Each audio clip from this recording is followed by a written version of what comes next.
Comrades, I am Admiral Andre, and welcome back to Kerbal Space Program. Today we're continuing our quest to progress down this tree of basically the timeline of the space race. This is what I'm using to guide me through all of these missions that we are attempting.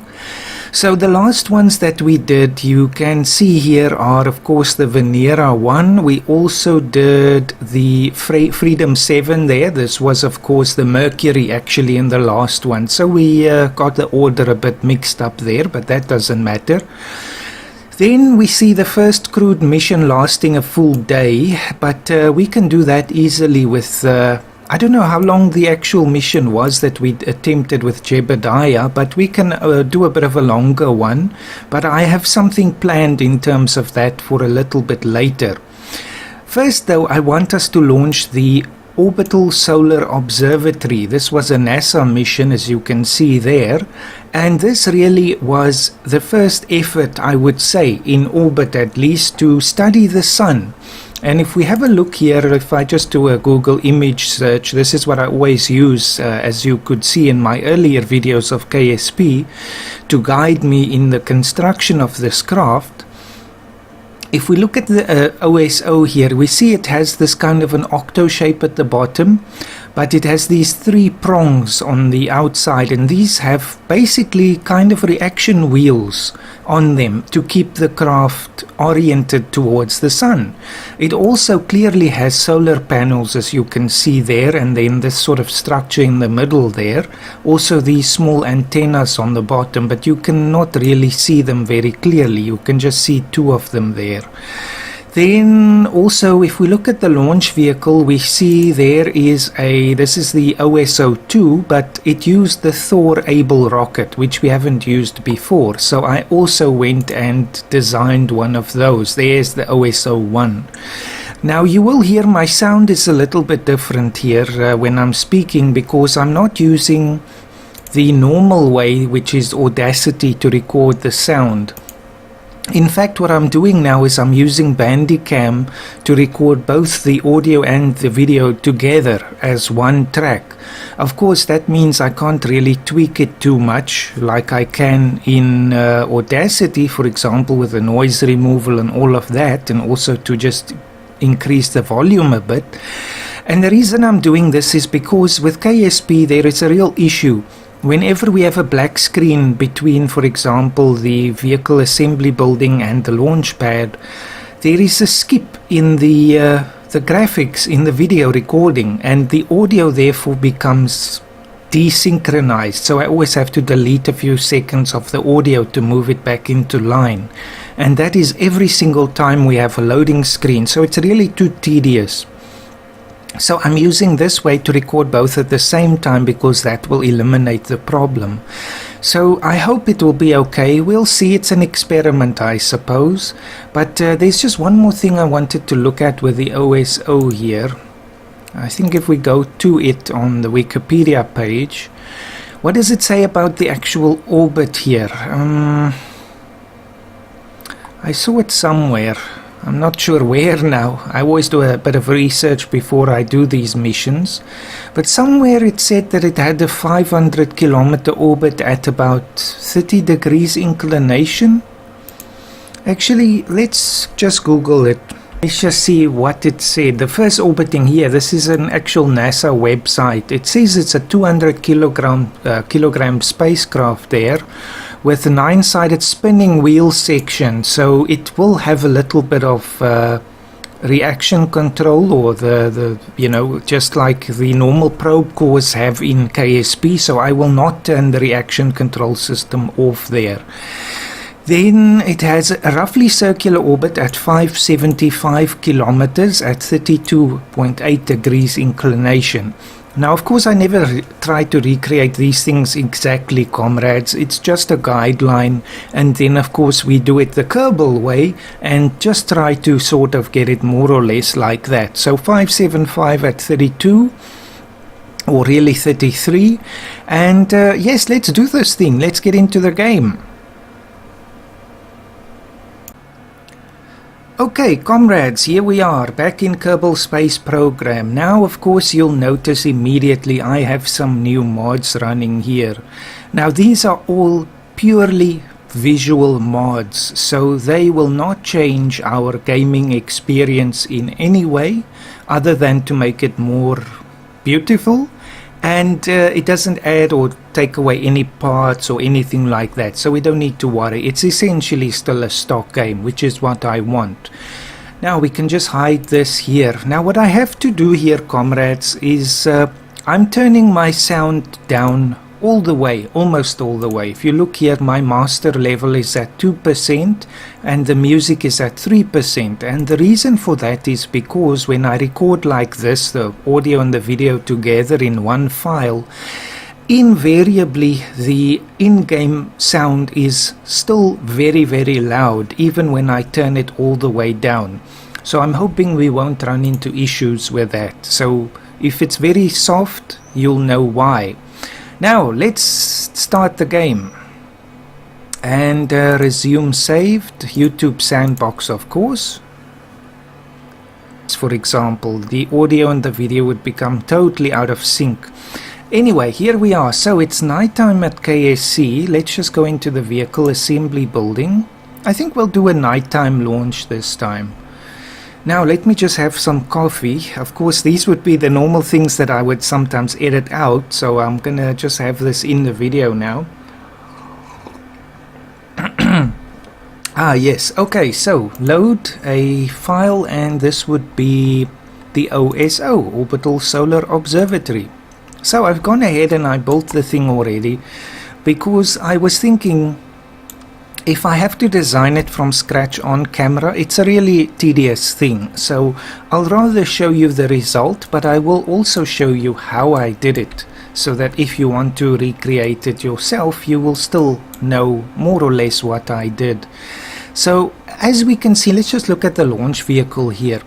This is of course the Thor stage. Now I used one of these adapters here to just give it a bit of a rounder shape. Of course the real Thor has sort of a bulge in the middle, so of course we can't recreate that. We still have to work within Kerbal limits, but I think this is a pretty decent recreation. I used one of those thud engines for the main engine here, and of course that brings loads of problems because it's offset. You know, the mass of this engine is not perfectly centered, so you'll see the engine is actually slightly offset towards the right. Then we have these basic fins as well, just to give it that sort of impression there, but of course we will use the gimbling from the rocket engine there. Then the Able stage is, I can't remember what engine it uses. It's a Twitch, so it's another offset single side attached engine. Then I know this is a bit out of proportion, the whole fairing thing there, but I just try to create the shape there. And so the OSO is in there. We can actually just detach it and have a look at it. Just close up, more or less. You see, I've tried to recreate those wheels by using the seismic accelerometers, and of course batteries, the solar panels, we have the antennas on the bottom there. Actually what I can do is to just put them on an action group to save myself some trouble. Extend antenna. Then of course I put these GravMax things there. It's almost like an observing tool, like a camera or something. So we can pretend it's all part of observing Kerbal here, because we want to know what's going on with this sun, with the star. Of course all life on Kerbal still depends on it, so we want to learn more about it. Anyway, so that's the thing. The only thing to note here really is I leave the wheel, the reaction wheels, that's what I was thinking of earlier, not the RCS. The reaction wheels on because it had a reaction wheel system in real life. So this stays on, which is a first for us really. Then we just have the rocket, and I think that does it pretty much more or less. Let's just make sure everything is correct here. I think so. Now of course this thing is very finicky to launch because of the large shape in the front here, so it's a bit of an aerodynamic challenge, but I think we can pull it off. So all I have to do now, we're gonna do a night launch just because we haven't before, I think anyway. Let me just find a light to put on this thing. Just for the sake of it, you know.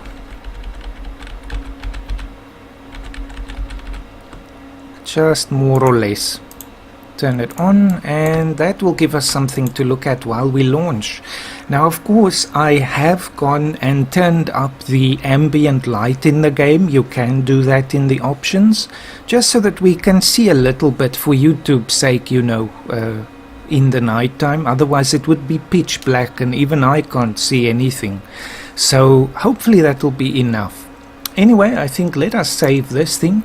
So we have to do an inclined orbit at around 33 degrees and about 575 kilometers. Now I'm not sure if we'll do that exactly, but we'll try. Here's another thing where I would spend this to get the sound and the audio matched. So here we are. It's a lovely night here. Of course we can see clouds now, but I think the weather is looking just fine for a launch. I also have the inclination data up here from the Kerbal engineer, just so we can see roughly 33, because of course the spin of the planet is pushing us already towards the 90, but we want to offset that. So this is the real deal. So a crash is a crash is a crash. At any rate, let's go. 5, 4, 3, 2, 1. Ignition. And there she goes, Thor-Able. Now we do have a very slight offset still because of the engine, but it's not too much of a challenge, I think. Just have to be really careful with this thing. So our inclination is only 1 degree still. We're still picking up speed here. I'll just put it on pro grade for now. I do need the onboard guidance to help with stabilizing this thing. Also, we are launching towards the south, because I think if we're really playing the part, then if we do a polar launch, for example, it would be towards the south, because any spent rocket stages would fall into the ocean and not onto land.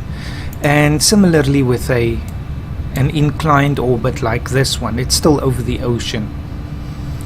Now we just have to be sure here. I think we're going a bit too shallow. As long as this thing, you have to watch the roll and the yaw and the pitch really to see when the reaction system or the gimbal gets overwhelmed. By then of course we have to go back to pro grade, otherwise we'll flip. 29 degrees. 30. Just bringing it very gently back. 32. 33 now. Okay, we've gone slightly over, but we can fix that. Okay, let's just keep it stable because we're about to stage now. Bring it back, it's going way too fast. 58. Now my computer fan is picking up there, so of course I can't edit that noise out. Inclination is a bit too much, so let's actually turn it back to normal stability assist. And just gently bring this thing down. 85, so we're aiming for 575, which is quite a high orbit. Okay, that should bring it back to 33. We can actually get rid of the fairing now. I'm just gonna move that. Good. Let's take some weight off this thing. Alright, we're back to 33 now. And the stage is done, so we ignite the Able stage, and it's still slightly off there. There we are, 33 degrees, almost on the nose. So the solar panels will help a lot, of course, when it's daytime. Now 575, I have to keep an eye on this thing. Still, I think a good launch here, staying on the pro grade. I love the lights and the clouds and all of that. It certainly adds a lot of ambiance, as Keralis would say. Okay, 575, come on.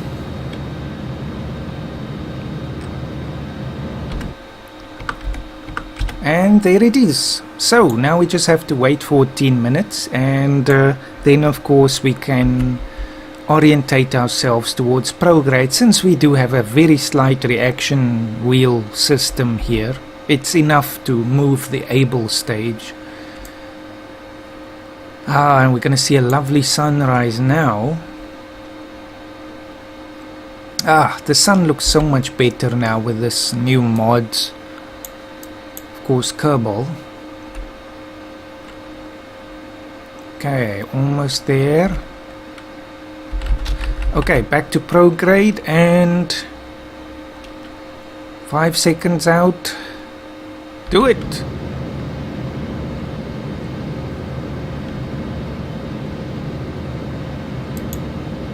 Good, good, good, good.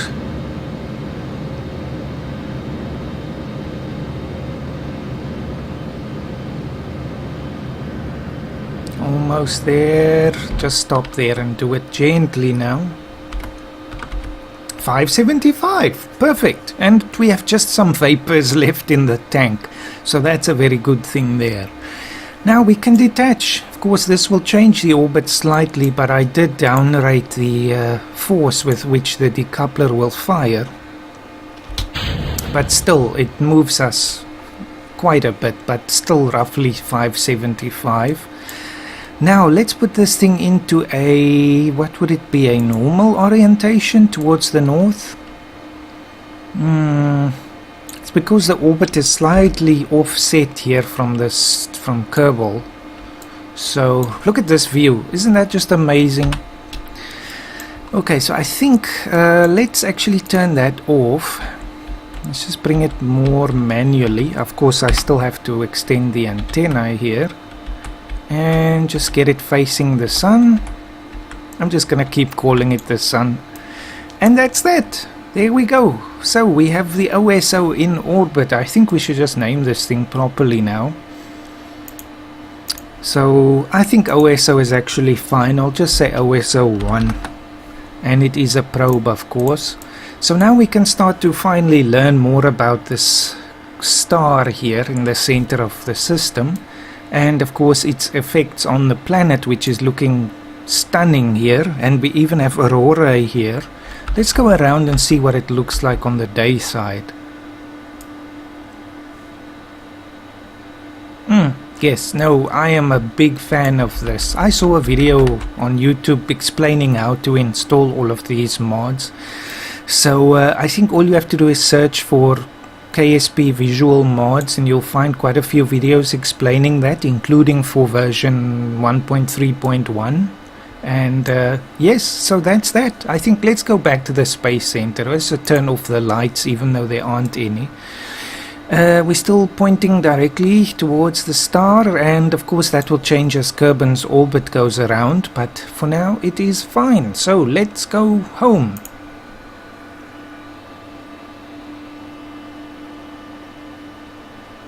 And we are back, and it's still night here, of course, but we have achieved something great. I think everyone in the R&D department will be very excited about the data coming from OSO. Let's just have a look at our crew here. Everyone is still here, everyone is still happy. I just occasionally look through here to see if I can be piqued, or my interest can be piqued by any of the new candidates, but I don't think so. Now, we've just saved this thing again. Now, what's the next thing I had in mind? I think it was actually the Ranger 4. Just find this thing. Load. Yes, it's the Ranger 4 because this uses the Atlas that we have seen before, as well as Agena. I just designed an Agena there. I think we still need an antenna on that thing. I can actually just exit the game. I don't think you'll be able to see this. I'm just gonna Google Agena quickly and see, because I'm sure there's an antenna sticking out on the one side. Yes, it's actually near to the front. Okay, just it's probably not really necessary, but for the sake of it, just put it more or less there. But yeah, so we'll just use this Agena eventually for docking with the Mercury craft, which I have completely redesigned as well. No, not Mercury, Gemini. Okay, let's put it there. I think that will work. Now, shall we launch this thing? No, I think this is a preview for the next episode. So the point with the Ranger, why it was something notable in the space race milestones, is because this was the first impactor to hit the far side of the moon. So we'll use this for both the moon and Minmus, of course, and you can ignore this Communitron 88 on the top. It's just there for the visual, for the look of it, just because of the shape. It's quite hard to recreate, but in general I think it looks decent there. Of course, we use the high gain antenna. We will have to make sure that when we launch towards the moon and Minmus to hit the far side there, that we point the solar panels obviously towards the moon, and then the sun must be behind the moon. So that is one requirement we will have for that future mission. But I think, just want to make sure about something here. Is this thing, yes, it works by the throttle, so it's almost like a small engine, even though it's just the RCS system there. Let's just close this thing up. Okay, so this will be for the next episode. I just first want to see how this audio thing works out for this recording, and whether I should go back to the old method. But thank you for watching. It's at least one more milestone in our quest here, so it's always fun to dabble in KSP. So see you next time, comrades, and have a fantastic day.